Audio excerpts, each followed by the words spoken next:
Good to have you with us this morning. I'm Joe Fryer. And I'm Savannah Sellers. Thanks for joining us. We're going to get started in Washington with the fallout from that Senate Judiciary Committee hearing on online child safety. Executives from 5 major social media companies testified and were grilled by lawmakers for hours. The hearing was aimed at addressing serious questions about how platforms are impacting children. Lawmakers accused the tech leaders of failing to protect young users from abuse. To help punctuate that point, the committee room was filled with families of victims of online exploitation. Executives face tough questions, leading to some contentious back and forth moments. Here's a snippet from yesterday's hearing. Have you ever been a member of the Chinese Communist Party? Senator, I'm Singaporean. No. Have you ever been associated or affiliated with the Chinese Communist Party? No, Senator. Again, I'm Singaporean. You have convinced over 2 billion people to give up all of their personal information, every bit of it, in exchange for getting to see what their high school friends had for dinner Saturday night. That's pretty much your business model, isn't it? It's not how I would characterize it. Your platform is basically an espionage arm for the Chinese Communist Party. Why should you not be banned in the United States of America? There are a lot that is slipping through. It appears that you're trying to be the premier sex trafficking site. Of course not, Senator. In this country. Senator, that's ridiculous. No, it Senator, is not ridiculous. In a few moments, we are going to hear from someone who was in that room, a mother whose son died by suicide. We do want to begin with NBC News congressional correspondent Julie Sirkin and NBC News youth and internet culture reporter Kellen Rosenblatt. Julie, let's start with you. Just walk us through what else happened during the hearing. What were some of the key takeaways? Hey guys, well, this was a multi-hour hearing. You heard some of the emotion behind with the parents behind the tech CEOs who were sitting there getting grilled by senators. This is an issue rare nowadays to have bipartisan agreement between Republicans and Democrats that big tech, in this case specifically when it comes to kids' safety online, needs to be railed in. There were some testy exchanges. There were remarks made by the CEOs of these companies. I should note about half of them appeared before the committee on subpoena. They did not appear willingly. Take a listen to what they had to say. We also support setting industry standards on age-appropriate content and limiting signals for advertising to teens to age and location and not behavior. At the end of the day, we want everyone who uses our services to have safe and positive experiences. As a mother, this is personal, and I share the sense of urgency. X is an entirely new company. You have my personal commitment that X will be active and a part of this solution. Guys, X is actually one of those companies that the Judiciary Committee had to subpoena in order to appear before this panel. There was also a moment that you referenced where Mark Zuckerberg, followed by a question by Senator Josh Hawley, a Republican, actually turned to the parents and apologized to them. Some of the parents afterwards told our Kate Snow that they didn't buy that apology, but still, this was a stunning moment with big tech CEOs on the Hill getting that bipartisan grilling. The question is, will any legislation actually come from it? Kellen, let's bring you in here. As we mentioned, there were family members who attended the hearing, families that had been impacted, they say, by these negative experiences on social media. What's been some of their reaction to what they heard in that room yesterday? Well, Savannah, Joe, you didn't need to talk to the parents one-on-one to get a sense of what they thought. At one point, they were booing and hissing these tech CEOs. They were laughing at things that they said. And these senators were getting applause breaks, something that's super rare in these hearings. It was clear that the parents thought that the responses from the tech CEOs were a joke. I believe they said that. And we have actually 2 parents who were in the room. Here's what they had to say about the tech hearing. He looked at me, he looked at my daughter's picture, and nothing. I don't feel like he has emotion in general. I thought that was a joke. Honestly, you know, that was just one of those moments where he was caught red-handed. He's embarrassed, he's mortified, and now he needs to answer for everything that's happening. These tech CEOs were fighting uphill to make inroads with these parents. It's clear that yesterday they were unimpressed. Julie, a big question now that remains following the hearing is whether any legislation will actually make it through Congress, will actually pass. We see this unanimous bipartisan support there in that hearing. So what's going on? What are some of the obstacles in the way? Look, Congress has long not been able to tackle big tech. They have not been able to regulate really the internet in the 28 years that it's been around. That's a point that Senator Amy Klobuchar made relentlessly in the room. But still, there are at least 5 pieces of legislation swirling around, a lot of it with a lot of bipartisan support. And this isn't legislation that was written up yesterday. Some of these bills have been around for years. This isn't the first time we're seeing these big tech CEOs grilled by Congress either. But something Klobuchar and other senators pointed to is the massive lobbying powers that these companies have. Some of the legislation that we're seeing includes Section 232 reform that will enable parents and really anybody who wants to sue these companies in civil court to do so. Right now, they're not able to. That's something Senator Lindsey Graham, who's the top Republican on the Judiciary panel, said he wants to try and pass by unanimous consent. That means no floor vote. He wants that to happen before the fall. He said there's something else known as the Kids Online Safety Act from Senators Blackburn and Blumenthal, which would give parents more control over what their children have access to online. Again, all of these bills, they might have unanimous support, but the question is, will they get the floor time? Will they get the support and effort from Congress to pass it? Majority Leader Schumer told NBC News it's a top priority for him. Callan, these CEOs were asked directly many times, would you support this piece of legislation? Would you support this piece of legislation? For the most part, they kind of dodged answering directly or just said not at this point. But we did hear them touting things that they have done or money that they have committed in these spaces. What have these platforms tried to do in recent years to address abuse on their platforms?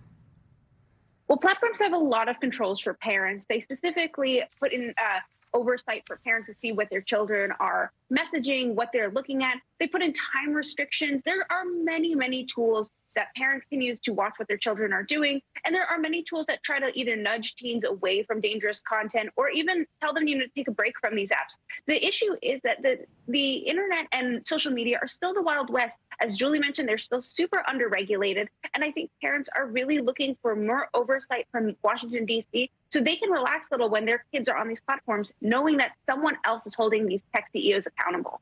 All right, Julie and Callan, thank you both for kicking us out this hour. We appreciate it. And right now we are actually joined by one of those parents. Sharon Winkler is with us. Her son Alex died by suicide at the age of 17, and she was at the hearing yesterday. Sharon, good morning. Thank you very much for joining us. And we want to start by saying we are sorry for your loss. As I just mentioned, your son Alex died by suicide back in 2017. And we understand this was after being bullied by anonymous users online. And first, I'm just wondering your thoughts on the hearing yesterday, what you heard in the room, and if you think any progress was made. Well, I was very disappointed. None of the CEOs convinced me that youth online safety was a key priority for them. It was especially disappointing to hear Mark Zuckerberg maintain that no one could prove that his platforms caused youth harms. Most of the senators presented very thorough and convincing arguments that these platforms do not cause youth harms. However, I agree with Senator Graham that we've had enough hearings and it's time for Congress to take some action and pass KOSA now. We want to thank you for sharing that beautiful picture of your son Alex behind you there. I want to ask you a little more about one of the things that made so many headlines. Facebook CEO Mark Zuckerberg apologizing directly to you. We're going to show that moment real quickly here. I'm sorry for everything that you have all gone through. It's terrible. No one should have to go through the things that your families have suffered. And this is why we invest so much and are going to continue doing industry-leading efforts to make sure that no one has to go through the types of things that your families have had to suffer. We just heard some parents say they didn't buy it. They thought it was a joke. How did you feel in that moment? Did you think it was genuine? Well, it was good to be seen and acknowledged, especially after Meta's platform so often refused to take any action against users who post harmful content or to even take that content down. I thank Senator Hawley for pushing for the apology, but I doubt that it's going to make any changes at Meta. Sharon, for people who maybe don't have children or aren't exposed to these platforms or in trying to keep their kids safe from something and who might think, you know, bullying also happens in school or texting can be a form of communication that could essentially be harmful. How would legislation specifically around social media, something like the Kids Online Safety Act, make a material difference? How do you think it would save lives? There are many ways that the KOSA will save lives. First of all, is the duty of care. It makes companies accountable for preventing and mitigating specific harms, such as suicide, eating disorders, cyberbullying, substance abuse, and sexual exploitation. It has safeguards for minors, such as the safest settings by default, the ability to easily opt out of algorithms, mandates emergency reporting systems that address urgent concerns such as cyberbullying in an expedited time frame.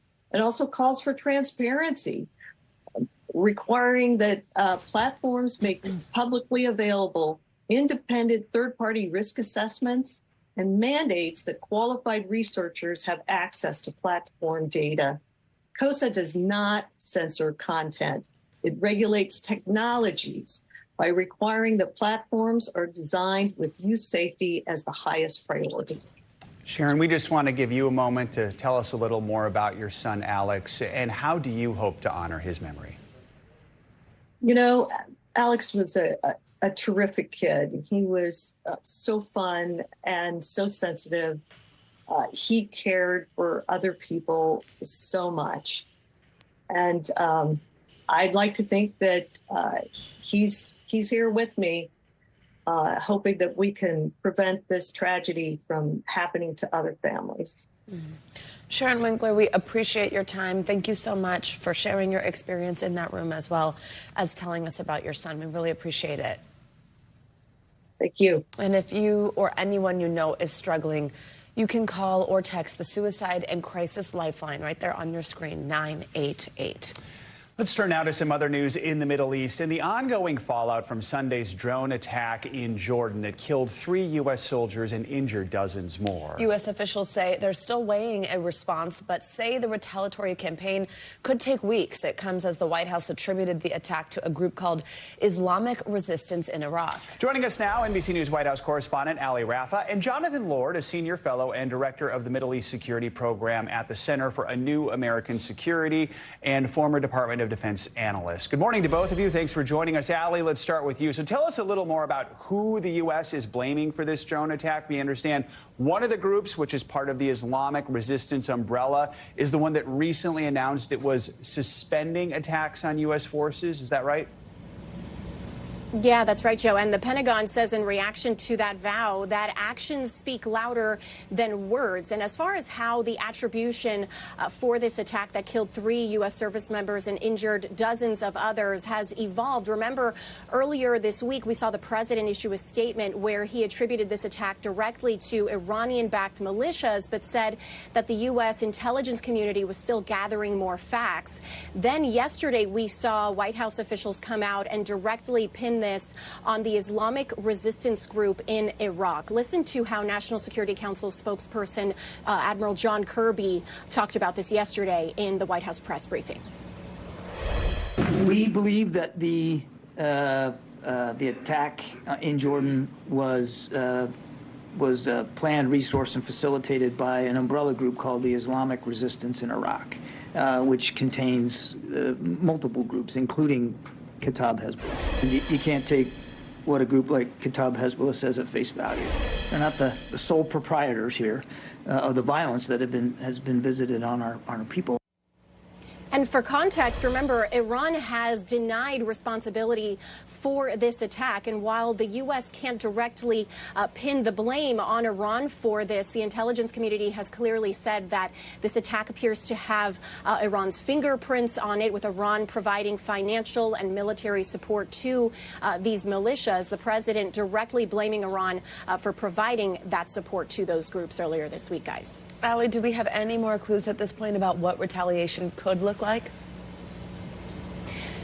Yes, well, we did hear the president say earlier this week that he has decided on a response after being presented with an array of options by his national security team. And officials are being careful not to signal any specifics, but we are getting some expectations on what we could see next. They're saying that this is going to be a multi-phased approach that could last several weeks. It won't just be a day. As far as targets, this could include cyber operations in an effort to disrupt the communication and coordination of this group. It could include a financial aspect as well in the form of sanctions. And obviously there's that military component where we know that GOP lawmakers have been pressuring the president to strike directly inside Iran. U.S. officials continuing to stress that they do not seek a conflict with Iran. But obviously because of the escalation with U.S. service members being killed, we do expect targets to be targeted outside of Iran, possibly Jordan, where these troops were killed, and Syria and Iraq, where we know that U.S. service members have also been targeted, and where these militia groups also have weapons storehouses, you guys. Jonathan, let's bring you in here and tap some of your expertise. What more can you tell us about the group involved, and how concerned should we be that whatever shape this retaliatory campaign takes, that it will drag the U.S. into potentially a prolonged war? But both good questions. We'll start with the first one. That's a little bit easier. Kataib Hezbollah is really the premier Iran-backed militant force within Iraq. It is of the groups the most capable, the most highly trained. Most of these groups were dormant after the U.S. left Iraq in 2011 and really came back in a big way when ISIS was expanding. They have stuck around. They have received immense amounts of support from Iran, both financial and military, to include the weapons that Kataib Hezbollah is now firing on U.S. forces. We've seen over 150 of these attacks since the beginning of the conflict in Gaza. So that's likely to continue in some form or fashion. As for escalation, the administration has been very overt in its goal to avoid escalation. They have been messaging that. That is responsible. In some ways, however, it might actually be counterproductive in the sense that it's given Tehran, the capital of Iran, a freer hand to slowly escalate in all regions of the Middle East, knowing that the U.S. is going to self-censor and restrain its own action. Ultimately, we'll have to see. With that in mind, Jonathan, what you've just laid out, this connection, of course, to the conflict we're seeing in Israel and Gaza, is the U.S. doing enough, both publicly and privately, to bring this conflict to an end? Yeah, I think there's wide agreement that the conflict needs to end. But realistically speaking, it doesn't appear that the Israelis can end this conflict absent reaching the two main goals. Goal number one, return of the remaining hostages, of which there are 136, half a dozen of whom are actually Americans. And the other goal is the destruction of Hamas's military and political capabilities. So unless Israel can at least achieve one of those, really both of those, it's very hard, I think, for Israel's political and military leaders to return to a population which is highly shocked and traumatized from the terrorist events of October 7th and say that they have accomplished their goals and defended the state of Israel and been able to protect the Israeli population in the future. All right, Ali, Rafa, and Jonathan Lord, thank you both. Appreciate it. Well, at least 3 people are dead and 9 others were injured after a hangar that was under construction at the Boise, Idaho airport collapsed. It happened Wednesday evening while crews were working on the steel frame of the building. Officials say a crane was placing something onto that structure when it collapsed. First responders described the scene as chaotic, saying it was difficult to reach the injured people and hoists had to be used to move the heavy steel beams. Investigators are now trying to determine what caused the frame to collapse. More rain, snow, and wind continue to pound the west. For more, let's get a check on your morning news now weather. We've got Michelle Grossman in studio with us this morning. Hey, Michelle, good morning. Hey there, guys. Good morning. Yeah, the atmospheric river does continue. We're looking at heavy rain falling in the state of California once again. The axis of the heavy rain will shift to the southern parts of California, but still seeing some heavy rain in San Francisco this morning, Fresno, Los Angeles. You're looking at heavy rain. That's where we're seeing those darker colors. And we're also looking at heavy snow, too. We could see 3 to 4 feet of snow in the Sierra Nevada mountains. As we go throughout today into tomorrow, a little break on Saturday and then Sunday, and more powerful storm moves in Sunday into Monday. Millions under alerts. We're looking at 1 million under winter alerts, 25 million under wind alerts. That's going to bring down some power lines and cause some power outages. 22 million under flood alerts, where you see the green there. And we are looking at the chance for flash flooding because the ground is so soggy from a storm we had a week ago. So this is a setup area of low pressure, bringing that rain, that stream of moisture off the Pacific. So soaking rain for Southern California, rain and snow pushing into the Great Basin, into the Rockies. That's going to continue as we go throughout tomorrow. And then also looking at the chance for strong to severe storms in portions of the southern plains, especially where you see those dark colors. Even saw a little purple on our future cast, and that could indicate that we could see some hail falling tomorrow. Saturday, we're going to see the rain and storms advancing into the Mississippi Valley, snow and wind continuing to blast the Rockies, and then we get a little break before that storm moves in Sunday into Monday. This is the second storm. Atmospheric river continues another one.